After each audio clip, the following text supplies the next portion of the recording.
What happens when America's most outspoken daytime host goes head-to-head with one of the world's most controversial royals? You won't believe what unfolded when Meghan Markle sat down with Joy Behar on The View. What started as a cordial conversation quickly spiraled into one of the most explosive confrontations daytime television has ever seen. From sharp questions to cutting comebacks, the clash built until the studio was left in stunned silence, and Meghan walked away in tears. The View's studio always felt like a sunlit town square, a bright amphitheater ringed with camera lenses and curious eyes. The new set shimmered in cream and brass. The table glowed beneath a halo of downlights. The audience, caffeinated and eager, hummed like a beehive. Whoopi rolled out first to her anchor chair, sliding her reading glasses down to smile at the crowd.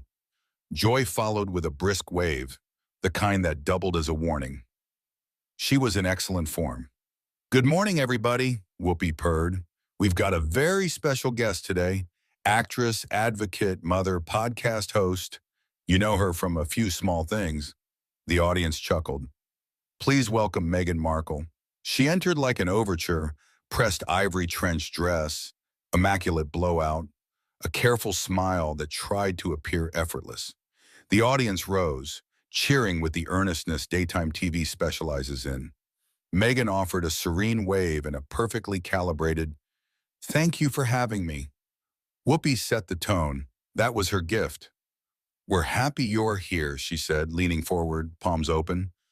"We start with love around here." She gestured to a chair between Joy and Sunny's empty seat. Sunny was on assignment, and across from Sarah and Alyssa. Meghan sat, smoothing the hem of her dress with 2 fingers, a small, practiced gesture that read like punctuation. Joy cocked her head, that famous skeptical tilt. "Well, let's get right to it, huh?" she said, light but edged. "Because I know our audience has questions." The audience whooped. Live television loves a promise of spice. Whoopi gave Joy a half smile that said, "Let's not scorch the pancakes too early." "First things first," Whoopi said to Meghan, voice low as velvet. "Life, you've moved. You've got kiddos. You've got projects. How is California treating you?" Meghan's smile warmed a degree. "California's home. Sunshine, ocean, a slower pace. Well, as slow as it can be with 2 little ones," she said. "We're building community. We're doing meaningful work." "Sounds like a Nancy Meyers movie," Sarah chimed in, earning a polite laugh. Cameras captured Meghan's profile, chin lifted just enough to read his poise. Joy didn't laugh. She watched, eyes narrowing slightly, like a jeweler searching for hairline cracks. "Okay then," she said, flipping a blue card.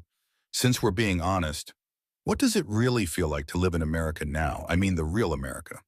You were not universally embraced in the UK, let's put it that way. Is being in the States just easier because you get a friendlier press?" A hinge somewhere in the room creaked shut.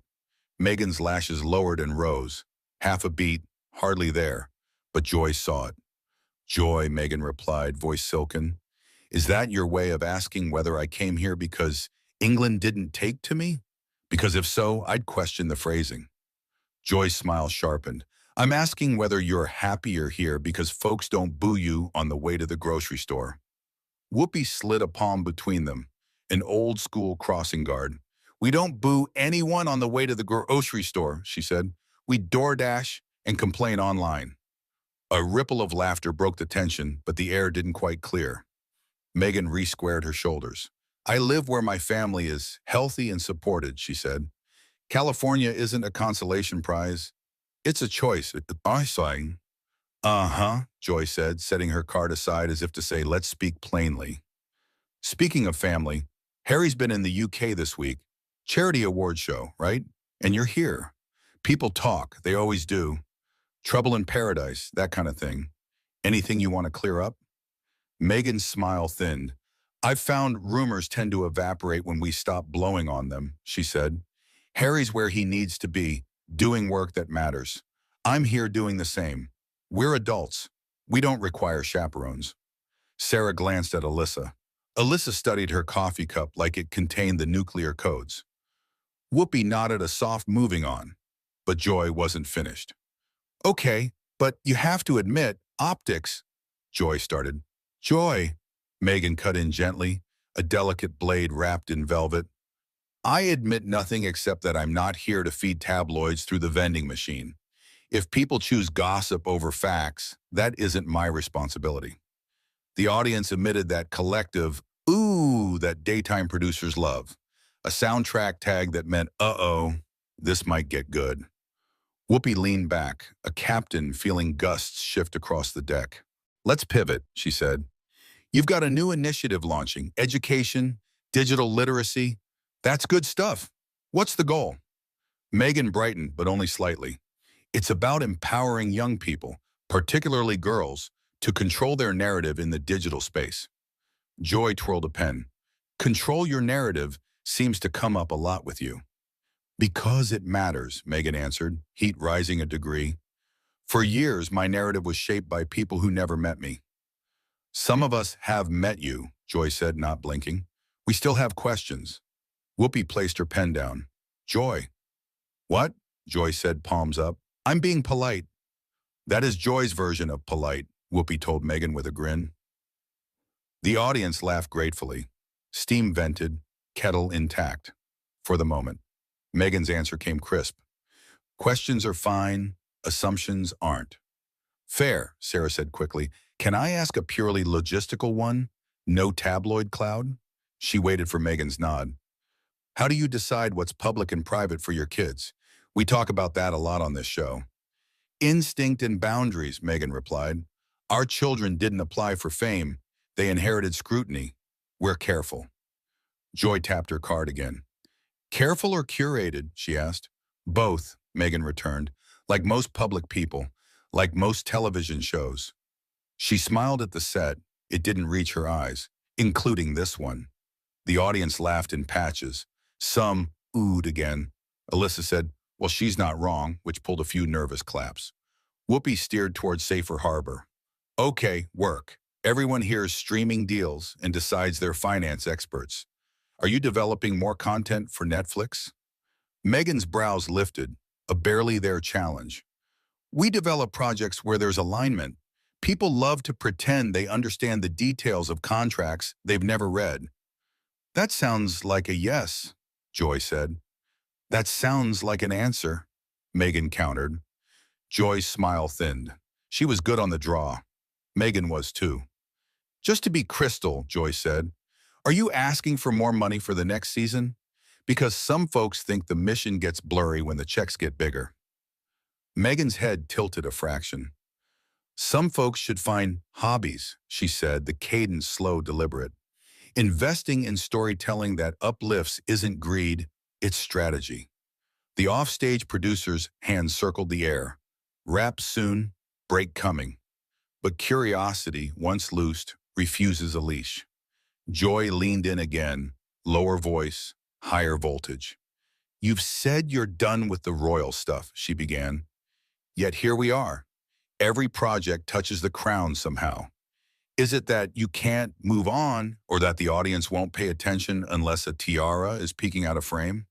Meghan's posture went statue still. A small vein ticked at her temple, visible only to the cameras brave enough to punch in tight. I don't tailor my life to appease strangers, she said. My proximity to an institution doesn't obligate me to silence, and it certainly doesn't oblige me to nostalgia. Translation, Joy said lightly. You'll use it when it serves you. Translation, Meghan replied. I won't be policed. Whoopi lifted both hands, palms out. Time, she announced, ringmaster calling intermission. We're going to slide it to break. When we come back, more with Meghan about her foundation and how we fix the internet before it eats our children. Applause swelled obediently. Music rose. Stagehands swooped with water and powder puffs. Meghan accepted a sip but waved off makeup. Joy shuffled her cards into a new order, jaw working. Whoopi leaned toward Meghan and murmured something private. Meghan nodded without softening. As the red tally light clicked off, the studio's hum rearranged itself. Lower, throatier. Joy circled a note with her pen 3 times. She didn't look up when Meghan glanced over. The truce signaled by the music break felt fragile as spun sugar. A stage manager counted down from 5. Lights brightened, applause returned. Whoopi beamed the audience back from commercial like a pilot easing through turbulence.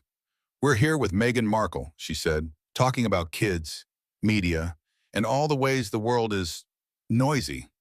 Laughter. "Joy, you were what? Mid-interruption?" Joy smiled thinly. "I was mid-question." She turned to Meghan, voice honeyed and honed. "Help me understand something. You say the crown is in your rearview mirror. Then why, when we scratch the surface of any interview, does the palace fall out? If you truly don't care, why not say, no comment, no more, door closed, and mean it?" Meghan's chin lifted. When she spoke, the softness was gone. "Because pretending a chapter never happened is the fastest way to repeat it," she said. "Silence protects the status quo, not the people harmed by it." Or, Joy countered, "silence just keeps dinner civil, which is how the rest of us survive our in-laws." Laughter popped, but it landed crooked. Meghan's face didn't move. "With respect, Joy, my in-laws aren't your in-laws," she said. "And my dinner table came with a tabloid press camped in the shrubs." "Sure," Joy said, "but you also had, what do we call them, Whoopi staff?" The audience laughed a little mean. "Doesn't sound like the gulag." Whoopi shot her a glance. "We're steering," she warned. Meghan breathed in slow, as if counting to 3 on the way down from a high dive. "Having staff is not the same as having safety," she said evenly. "It's astonishing how often people confuse proximity to power with actual power." The line landed clean, crisp, memorable, the sort of thing that would clip well for social. A few audience members clapped on instinct. Joy's jaw flexed. "Okay," Whoopi said, decisive. "Let's lighten it. We do pop culture too, not just geopolitics. What are you binging? What makes you laugh?" Meghan blinked. She hadn't expected the lane change. "Our house is Paw Patrol by day," she said finally. "And by night, British panel shows, ironically." Joy pounced on British. "Ah, so there is something you miss." Meghan's smile was quick and brittle. "Sarcasm travels," she said. "And my sense of humor survived the transatlantic move." Whoopi laughed. "Amen." She glanced down at her notes, then up at Joy, then back to Meghan. A triangle of negotiation. "Last one for this block," she said, gentle but firm. "If you could correct one misconception about you, the thing that keeps you yelling at the TV, what would it be?" Meghan's answer was immediate. "That I'm a headline with legs," she said. "I'm a person. People evolve. Narratives should too." Joy tapped her pen twice, a metronome ticking toward a key change. "And if the narrative doesn't?" she asked. Meghan didn't look away. "Then I evolve without its permission."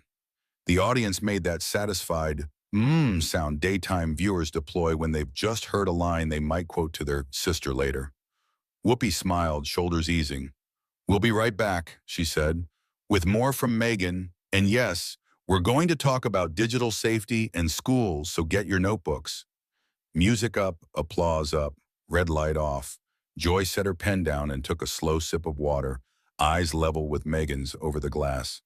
Meghan folded her hands in her lap and stared at a point just past the Steadicam, the practiced 1,000-yard gaze of people who have learned to keep their feelings in their bones until the microphones sleep. Sarah whispered to Alyssa, "You could surf on that tension." Alyssa didn't answer. Whoopi studied both women, calculating the distance to the nearest fire extinguisher. On the monitor, a commercial for laundry detergent filled the screen with bubbles. In the studio, oxygen thinned to something metallic. Everyone knew what daytime television also knew. Polite beginnings are just paper. It doesn't take much heat to char the edge. The floor manager raised his hand again, fingers flaring 5-1. The music faded. The applause obediently flared and folded. Whoopi looked into camera 3. "And we're back," she said brightly. "After the break, we're diving into Meghan's new project and taking a few questions from the audience." She turned toward the bleachers. "Who's got one?"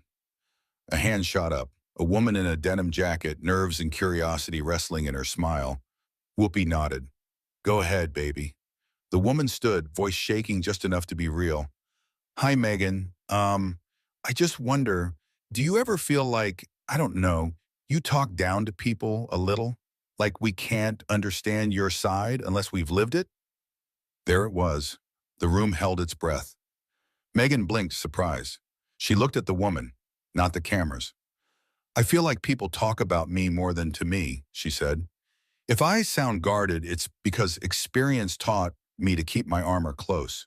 But I'm here, aren't I? She opened her hands, a small surrender. I'm trying. For a heartbeat, softness returned to the set. Then joy cleared her throat, the sound of a cue ball breaking a rack. Since we're trying, she said, let me try one more time. Clean and simple. Are you asking for more money from Netflix for the new season? Yes or no? The audience made a little whoa noise. Whoopi's eyes closed for one long blink. Meghan lifted her chin. I'm asking that my work be valued, she said. If that offends people, perhaps they should examine why they're comfortable underpaying women, especially women of color, for telling stories that aren't designed to flatter them. Joy's mouth pressed into a narrow line. She set her elbows on the table and laced her fingers. Here's what offends people, she said softly, and the softness made it sharper. They think you've made a career of lecturing them from a cliff house in Montecito about how hard your life is. The room temperature dipped. Whoopi sat up straighter. Joy? Meghan's eyes flashed. If you think survival is a lecture, I don't know what to tell you. Maybe tell us something that isn't about the crown, Joy said. Maybe stop asking me about it, Meghan shot back. Whoopi slid in, the human airbag. We are officially at the break, she announced, even though they weren't. We'll be right back. But as the music rose and the applause tried to swell, nothing in the room moved. Joy's gaze held Meghan's like a knot. Meghan didn't drop it. The audience, sensing that glittering, dangerous hush that precedes a storm, didn't either. The interview had started with smiles. It would not end that way. And as the cameras cut to commercial, everyone on that set, hosts, crew, audience, understood a simple truth that daytime TV rarely admits aloud. Some stories don't fit inside a segment. Some collide with it, splintering the desk, the script, and the unspoken promise that all hot topics can be cooled with a joke and a cut to weather. They weren't at the weather yet. They were only at the edge, and the next segment would decide just how steep the drop would be.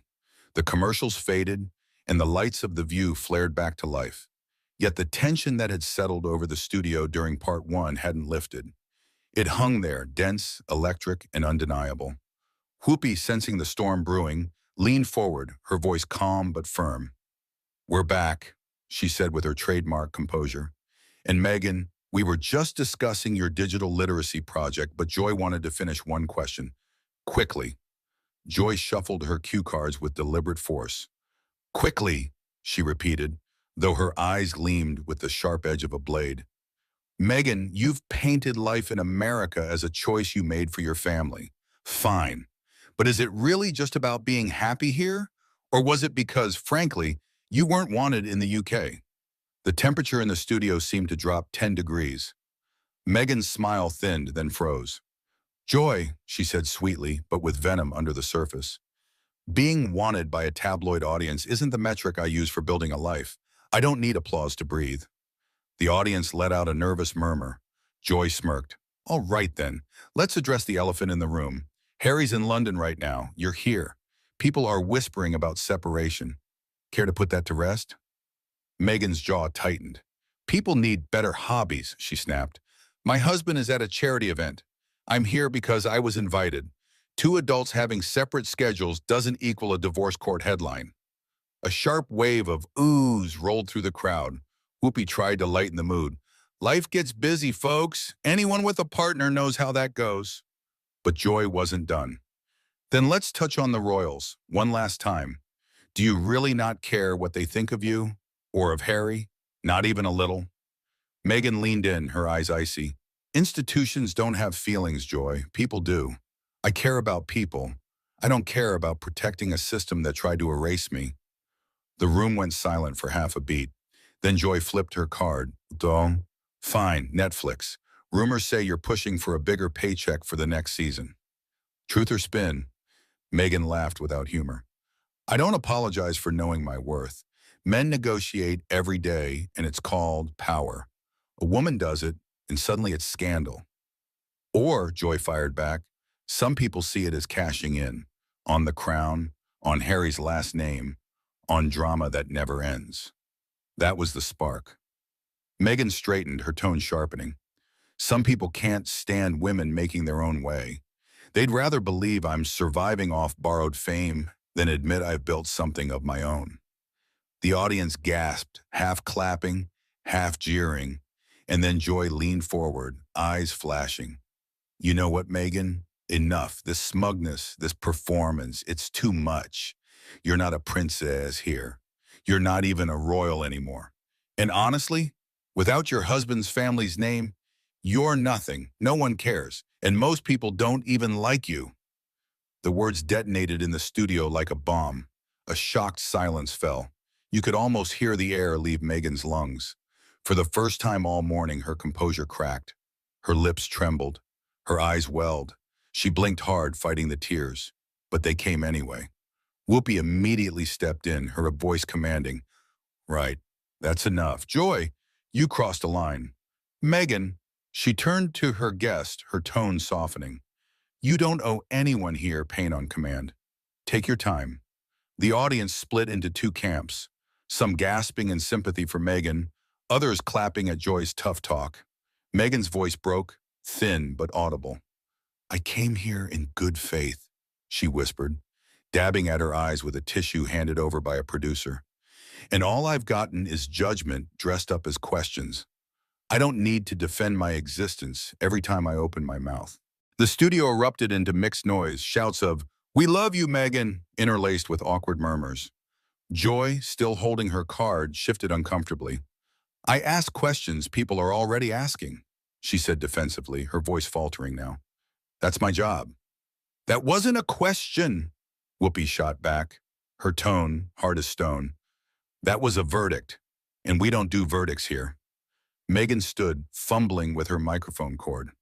"You know what?" she said, her tears streaking, but her voice steadying. "I don't care if people don't like me.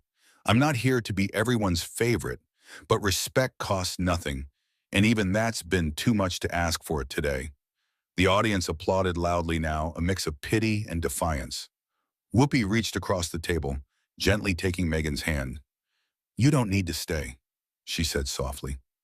Meghan nodded. She unclipped her microphone, laid it carefully on the table, and took a shaky breath. "I deserve better than this, and so do your viewers," she said, turning toward the exit. As she walked off, the audience broke into scattered applause. A few boos echoed, but the overwhelming sound was clapping, some even rising to their feet. The camera caught Joy shifting uneasily in her chair. Her lips parted, but no words came. Whoopi turned to face the lens, her face grave. "Today's conversation went to a place it shouldn't have," she said firmly. "And for that, I apologize to our audience and to Meghan. Tough questions don't mean cruel ones, and we all need that reminder." Joy finally leaned into her microphone, her voice subdued. "If I came off too harsh, I regret it," she said, choosing each word carefully. "That wasn't my intention." But the damage was done. Meghan Markle had left the building in tears. Joy Behar was left to explain herself.